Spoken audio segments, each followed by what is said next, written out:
لبید بن عاصم عربیہ کا سب سے بڑا جادوگر، ایک ایسا آدمی جس نے صرف 3 اشرفیوں کے لالچ میں نبی پاک صلی اللہ علیہ وآلہ وسلم پر جادو کرنے کا سودا کر لیا تھا۔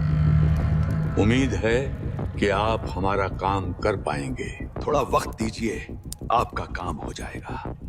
میں وہ بلا ہوں جو پھونک سے انسان کو راکھ کر دیتا ہوں، لاجواب۔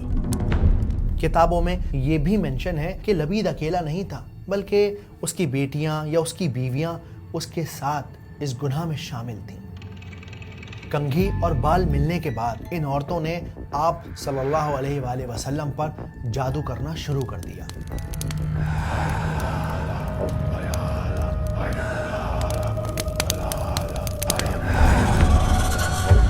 اور پھر اسی کالی سیاہ رات میں لبید نے کنگھی اور گانٹھ لگے بالوں کو ایک بھاری پتھر کے ساتھ باندھ کر بر زروان نام کے ایک ویران کنویں میں پھینک دیا۔ محمد، اب آپ کا اللہ بھی آپ کو بچا نہیں پائے گا۔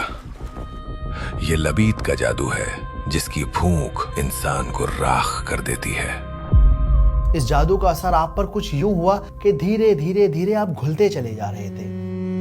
ایک روز آپ حضرت عائشہ رضی اللہ تعالی عنہا کے گھر آرام فرما رہے تھے کہ آپ نے رات کو خواب میں 2 فرشتوں کو دیکھا۔ آپ کو کیا ہوا ہے؟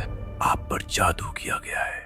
جادو آپ کی کنگھی اور بالوں پر کیا گیا ہے۔ صبح نیند سے بیدار ہونے پر آپ نے صحاباؤں کو ساتھ لیا۔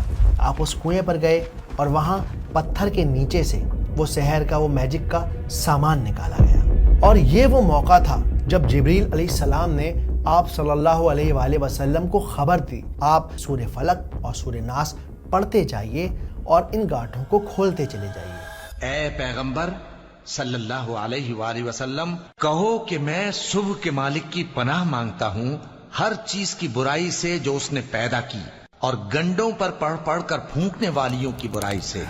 جب ساری گانٹیں کھل گئیں، ساری نوٹس کھل گئیں، تب آپ صلی اللہ علیہ وآلہ وسلم نے بالکل ایسا محسوس کیا جیسے کسی نے آپ کو رسی میں جکڑا ہوا ہو اور اب آپ اچانک سے آزاد کر دیے گئے ہوں۔